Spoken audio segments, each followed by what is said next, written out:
এই ভিডিওতে আমি আজকে আপনাদের দুইটি সমস্যার সমাধান দিব। একটি হচ্ছে ডিসিতে জ্বলে এসিতে জ্বলে না কেন, এবং বাকিটি হচ্ছে ডিসিতে জ্বললেও ডাইরেক্ট জ্বলে থাকে কেন। এসি ডিসি ব্যাকআপ লাইট ডিসিতে জ্বলে কিন্তু এসিতে জ্বলে না কেন। ভিউয়ার্স, এই প্রশ্নটি আপনারা গত বেশ কয়েকদিন ধরে আমার এই চ্যানেলে করে আসতেছেন, কিন্তু আমি এরকম সমস্যার কোনো বাল্ব পাইনি বিদায় আপনাদের সামনে এতদিন ভিডিওটি নিয়ে আসতে পারিনি। এজন্য আমি আপনাদের কাছে দুঃখ প্রকাশ করছি। গত 2 দিন আগে এই সেম সমস্যার একটি এসিডিসি এলইডি বাল্ব পেয়েছি বিধায় আজকে আমি আপনাদের সামনে এই ভিডিওটি নিয়ে এসেছি।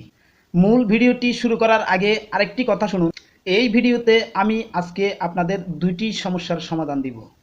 একটি হচ্ছে ডিসিতে জ্বলে এসিতে জ্বলে না কেন, এবং বাকিটি হচ্ছে ডিসিতে জ্বললেও ডাইরেক্ট জ্বলে থাকে কেন। আমি আপনাদের দেখানোর চেষ্টা করব এই দুটি সমস্যা কোথায় থেকে হচ্ছে। তো সম্পূর্ণ ভিডিওটি কন্টিনিউ করুন। ইলেকট্রিক অ্যান্ড ইলেকট্রনিক্স রিলেটেড সবগুলো ভিডিও সবার আগে পেতে চ্যানেলটি সাবস্ক্রাইব না করে থাকলে সাবস্ক্রাইব করে পাশে থাকা বেল আইকনটি বাজিয়ে দিয়ে আমার সাথে অ্যাক্টিভ থাকুন। তো চলুন তাহলে আমরা মূল ভিডিওতে দেখে আসি এই দুটি সমস্যা কোথায় থেকে হয়।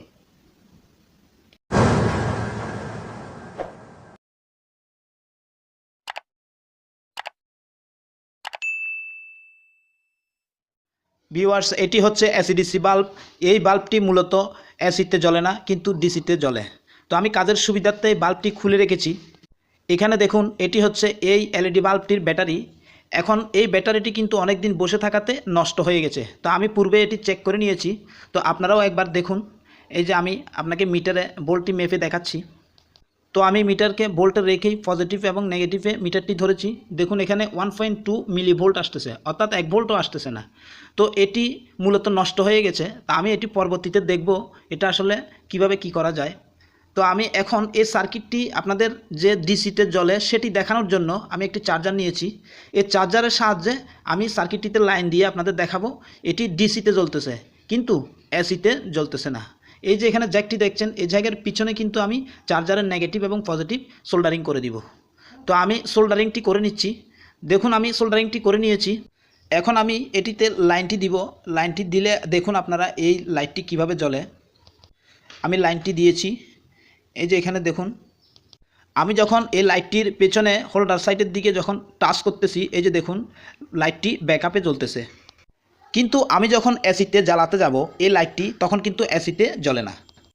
এই যে দেখুন, আমি চার্জার লাইনটি খুলে নিয়ে আপনাদের এসিতে জ্বালিয়ে দেখাচ্ছি আসলে এই লাইটটি জ্বলতেছে কিনা। তো আমি চার্জার লাইনটি খুলে নিচ্ছি। তো ভিউয়ার্স, এখন আমি চার্জারের লাইনটি খুলে নিয়ে এসি সিরিজ লাইনের তারটি নিয়েছি আমি আপনাদের দেখানোর জন্য এটি এসিতে জ্বলে কিনা। এই যে দেখুন, আমি লাইনটি দিলাম কিন্তু এসিতে জ্বলতেছে না।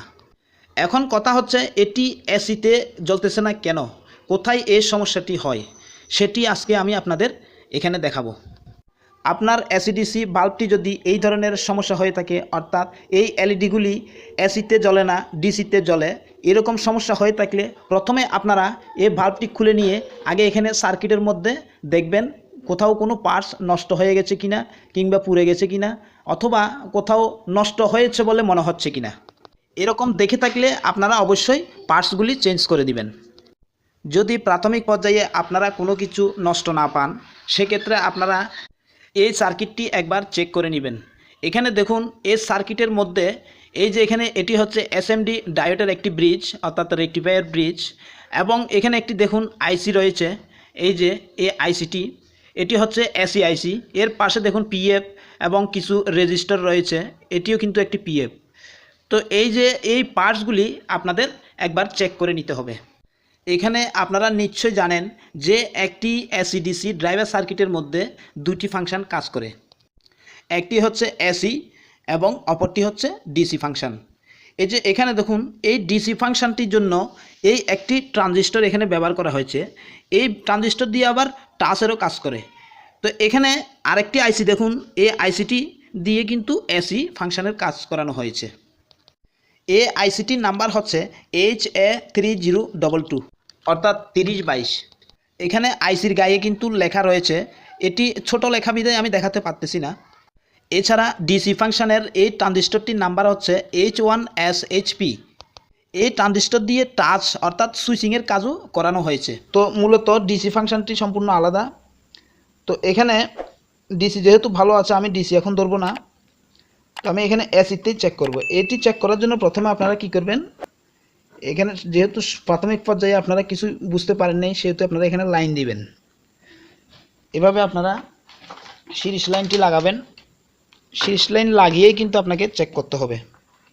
এখানে এই সিরিজ লাইনটি লাগানোর পর প্রথমে আপনারা এই যে এখানে যে এসএমডি ডায়োডের ব্রিজটি রয়েছে, এই ব্রিজের নেগেটিভ এবং পজিটিভ থেকে যে একটি ক্যাপাসিটর রয়েছে, এই ক্যাপাসিটরের পজিটিভ এবং নেগেটিভের মধ্যে মিটার দিয়ে দেখবেন এখানে ভোল্টেজ আসছে কিনা। যদি ভোল্টেজটি ক্যাপাসিটরের গোড়ায় এসে থাকে তাহলে সেখান থেকে এই আইসিতে আসছে কিনা সেটি দেখবেন। এখানে দেখুন এই আইসিতে ভোল্টেজটি এসেছে এই যে এসএমডি রেকটিফায়ারের ব্রিজ থেকে, কিন্তু একটি রেজিস্টারের মাধ্যমে ভোল্টেজটি আইসিতে এসেছে। এখানে আপনাদের উদ্দেশ্যে একটি কথা বলি, প্রত্যেক সার্কিট কিন্তু একরকম ডায়াগ্রাম থাকে না, এক এক সার্কিটে এক এক রকম ডায়াগ্রামে ভোল্টেজ পাস করে থাকে। দেখুন আইসিতে কিভাবে কানেকশানটি এসেছে আমি দেখাচ্ছি। এই যে রেকটিফায়ার ব্রিজ থেকে উপরে দেখুন কোনো পিন নেই, কিন্তু নিচের দিকে দেখুন এই পিনটি হচ্ছে ক্যাপাসিটরের নেগেটিভ এবং এটি হচ্ছে ক্যাপাসিটরের পজিটিভ। এই পজিটিভ সরাসরি কয়েলের যে ট্রান্সফরমার কয়েলটি রয়েছে এটি, এই কয়েলের এক প্রান্তে কানেকশান হয়েছে। পিনটি দেখুন আপনারা কোথায় গেছে, এবং পাশে এটি হচ্ছে পিএফ। এই যে দেখুন পিছনে এটি হচ্ছে পিএফ। এই পিএফের একটি টার্মিনাল, এই টার্মিনাল দিয়ে উপরে কিন্তু ভোল্টেজটি এসে দেখুন এই যে একটি রেজিস্টার দেওয়া আছে এখানে দেখুন, এটি হচ্ছে রেজিস্টার। এর রেজিস্টার হয়ে আইসির 8 নাম্বার টার্মিনালে এসেছে। এই যে দেখুন আমি টুইজার নিয়েছি, এই পিনটির মাধ্যমে এই রেজিস্টার দিয়ে এই আইসির 8 নাম্বার পিনটে ভোল্টেজটি ঢুকেছে। অর্থাৎ এই 8 নাম্বার পিনে যে ভোল্টেজটি এসেছে এটি হচ্ছে পজিটিভ ভোল্টেজ। এখন দেখুন নেগেটিভ কিভাবে আইসিতে ঢুকেছে।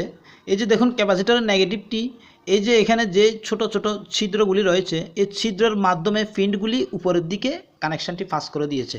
দেখুন অপোজিটে এই যে এই রেজিস্টারগুলি এখানে কানেকশান হয়েছে, এই যে পিছন থেকে যে পিনগুলি, এই যে এখানে যে ছিদ্রগুলি দিয়ে পিনগুলি উপরে উঠছে, এখানে রেজিস্টারটি কানেকশান হয়ে রেজিস্টারের মাধ্যমেই কিন্তু এই আইসিতে নেগেটিভ প্রবেশ করেছে। তো এখন আপনারা এই যে এসি যে আইসিটি রয়েছে, এই আইসিতে ভোল্টেজটি এসেছে কিনা সেটি অবশ্যই আপনারা চেক করবেন। এখানে এই ভোল্টেজটি ইন হয়ে আইসির মাধ্যমে রেগুলেটরিং হয়ে ট্রান্সফরমারে দিবে। আপনারা এই যে ট্রান্সফরমারের পিছনে এই টার্মিনাল দুটিতে যদি মিটার শো করেন তাহলে অবশ্যই ভোল্টেজটি এসেছে কিনা আপনারা বুঝতে পারবেন। যদি এই ট্রান্সফরমারের মধ্যে ভোল্টেজটি আসে তাহলে আপনাকে ইনসাইডে আর কোনো কাজ করতে হবে না। এখন আপনাকে দেখতে হবে এই ট্রান্সফরমারের পর যে দুটি ডায়োড রয়েছে, এই ডায়োড দুটি চেক করতে হবে। এই ডায়োড দুটিতেও সমস্যা হতে পারে, তবে বেশিরভাগ ক্ষেত্রে ডায়োডটির সমস্যা হয় না। আর যদি ট্রান্সফরমারে ভোল্টেজ না আসে সেক্ষেত্রে এই আইসিটি খারাপ বলে আপনি ধরে নেবেন, কারণ এখানে ভোল্টেজ ইন হয়েছে, আউট হয় নাই। তো এই সার্কিটটির ক্ষেত্রেও এই আইসিটি নষ্ট। আমি পূর্বে চেক করে নিয়েছি, এই আইসিটি যেহেতু ভোল্টেজ ইন করেছে কিন্তু আউট করে নাই, যার কারণে এই আইসিটি আপনাকে নষ্ট বলে ধরে নিতে হবে, কারণ এখানে নষ্ট হওয়ার মতো আর কোনো পার্টস নেই। এটা কেন বলছি জানেন? এর কারণ হচ্ছে রেজিস্টার যদি নষ্ট হইতো তাহলে লাইনটি আউট করে দিত। এখানে আমি আপনাদের একটা কথা বলি, আপনারা যারা ইলেকট্রনিক্স কাজ করেন তারা অবশ্যই এই জিনিসটি আপনাদের জানতে হবে যে রেজিস্টার নষ্ট হলে কীরকম মাপ দেখায়, পিএফ নষ্ট হলে কীরকম মাপ দেখায়, ক্যাপাসিটর নষ্ট হলে কীরকম মাপ দেখায় এবং ডায়োড নষ্ট হলে কীরকম মাপ দেখায়। তো আপনারা এই বিষয়গুলি যদি জানেন তাহলে অবশ্যই এখানে হাত দিলে আপনি বুঝতে পারবেন যে এটি কি নষ্ট। সাধারণত একটা রেজিস্টার যদি নষ্ট হয় সেক্ষেত্রে রেজিস্টার ডিসকানেক্ট করে দেয়, অর্থাৎ ফিউজের মতো এটি কেটে যায়, ফলে রেজিস্টার কেটে গেলে যে কোনো ভোল্টেজ পাস হয় না। পিএফ যদি নষ্ট হয় সে প্রথমে শর্ট হয়ে যাবে, তারপর অন্যান্য পার্টসকে নষ্ট করবে। ডায়োডের বেলায়ও কিন্তু সেম, সে প্রথমে শর্ট হয়ে অন্যান্য পার্টসকে নষ্ট করে। তো ভিউয়ার্স, এই এসিডিসি ব্যাকআপ সার্কিটগুলির এসিতে না জ্বলার 90% সমস্যাটি হয়ে থাকে আইসি থেকে। তো এখন আমি এই আইসিটি যেহেতু নষ্ট ধরে নিয়েছি, আমি এখন এটি পরিবর্তন করব। এই জন্য আমি একটি সেম সার্কিট থেকে আইসি খুলে নিয়েছি। এখন আমি এই আইসিটি এই সার্কিটের মধ্যে লাগাবো। এই জন্য প্রথমে নষ্ট আইসিটি আমাকে খুলে নিতে হবে। তো খোলার জন্য আমি কিছু পেস্ট নিয়েছি। এই পেস্টগুলি কিন্তু আপনারা মোবাইলের দোকানে পেয়ে যাবেন। অবশ্যই এই পেস্টগুলি ব্যবহার করবেন। তা না হলে আপনি আইসি তুলতে গিয়ে সার্কিটের ক্ষতি করে ফেলবেন। তো এরকম কিছু পেস্ট নিয়ে আইসির উপরে এভাবে একটুখানি পেস্ট লাগিয়ে দিবেন। লাগিয়ে দেওয়ার পর আপনি এই সোল্ডারিং আয়রনের মাধ্যমে হিট দিবেন। আইসির যেখানে পিনগুলি রয়েছে ওই পিনগুলিতে হিট দিবেন। আপনি যদি এভাবে খুলতে না পারেন তাহলে আমার এই চ্যানেলে কিভাবে আপনি অন্য পদ্ধতিতে আইসি খুলবেন সেই বিষয়ে একটি ভিডিও রয়েছে, আপনারা চাইলে ওই ভিডিওটি দেখতে পারেন। আমি ডেসক্রিপশনে লিঙ্কটি দিয়ে দিব। দেখুন আমি নষ্ট আইসিটি তুলে নিয়েছি। এখন এই জায়গাতে আমি ভালো আইসি যেটি রয়েছে এটি আমি এখন লাগিয়ে দিব। এখানে দেখুন আইসিটি লাগানোর পূর্বে আপনারা একটা বিষয় খেয়াল করবেন, এই যে এই আইসিটির এক কোণায় দেখুন একটা বৃত্তের মতো চিহ্ন রয়েছে, ঠিক সেম আপনারা এই সার্কিটের মধ্যেও একটু কোণায় এই যে দেখুন সাদা একটি বৃত্তের মতো চিহ্ন রয়েছে। তো আপনারা যেই দিকে এই চিহ্নটি রয়েছে আইসিটির শিক ওইভাবেই ঘুরিয়ে আপনারা লাগাবেন, অর্থাৎ চিহ্নটি যেদিকে রয়েছে ওই দিকে চিহ্নটি রেখেই আপনারা আইসিটি লাগাবেন। এখানে যদি আপনারা আইসিটি উল্টা লাগান তাহলে সার্কিট কাজ করবে না। তো আমি এখন আইসিটি লাগিয়ে নিচ্ছি। তো ভিউয়ার্স আমি আইসিটি লাগিয়ে নিয়েছি। এখন আমি এটিকে জ্বালিয়ে দেখব এ লাইটটি জ্বলে কিনা। তো এর জন্য আমাকে অবশ্যই সিরিজ লাইন দিয়ে লাইনটি দিতে হবে। তো এখন আমি সিরিজের লাইনটি দিচ্ছি।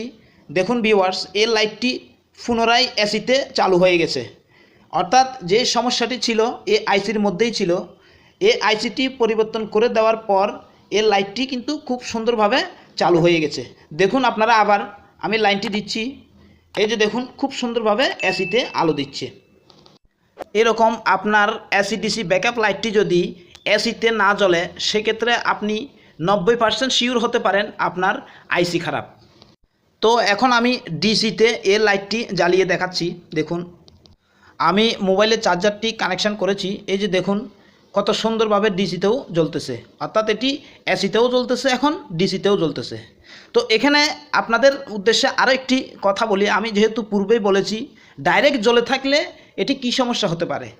হ্যাঁ, এখানে এই ডিসিতে যদি ডাইরেক্ট জ্বলে থাকে সেক্ষেত্রে আপনার সার্কিটের মধ্যে যে ট্রানজিস্টরটি রয়েছে যেটি ডিসি ফাংশানের কাজ করে, এই যে এখানে দেখুন আমি সার্কিটের মধ্যে আপনাদের এই ট্রানজিস্টরটি দেখাচ্ছি, এটি হচ্ছে ডিসি ট্রানজিস্টর এবং এটি হচ্ছে এসি আইসি, অর্থাৎ এই আইসি দিয়ে এসি ফাংশন এবং এই ট্রানজিস্টর দিয়ে ডিসি ফাংশনের কাজ করানো হয়েছে। এখানে প্রত্যেক সার্কিটে কিন্তু ট্রানজিস্টর ব্যবহার করা হয় না, কিছু কিছু সার্কিটে আইসিও ব্যবহার করা হয়। এই যে দেখুন আমি আপনাদের দেখাচ্ছি এই সার্কিটগুলিতে দেখুন আইসি ব্যবহার করা হয়েছে। এখানে দুইটি আইসি, এটা হচ্ছে এসি আইসি এবং এটা হচ্ছে ডিসি আইসি, অর্থাৎ ওই ট্রানজিস্টরের কাজটি কিন্তু ওই ডিসি আইসি দ্বারা করানো হয়েছে। তো যেহেতু এখানে এই ট্রানজিস্টর দিয়ে ডিসির কাজ করানো হয়েছে সেহেতু এই ট্রানজিস্টরটি এবং এসি ভোল্টকে যে পিএফের মাধ্যমে ডিসি ভোল্টে কনভার্ট করে ট্রানজিস্টরে ভোল্টেজ প্রবেশ করিয়েছে সেই পিএফটি আপনারা মেপে দেখবেন। মূলত এই দুটি ফার্স্টের কারণেই আপনার ডিসি ডাইরেক্ট জ্বলে থাকে। তো ভিউয়ার্স এই ছিল আজকের ভিডিওটি ভালো লেগে থাকলে অবশ্যই ভিডিওতে একটি লাইক দিবেন। ধন্যবাদ।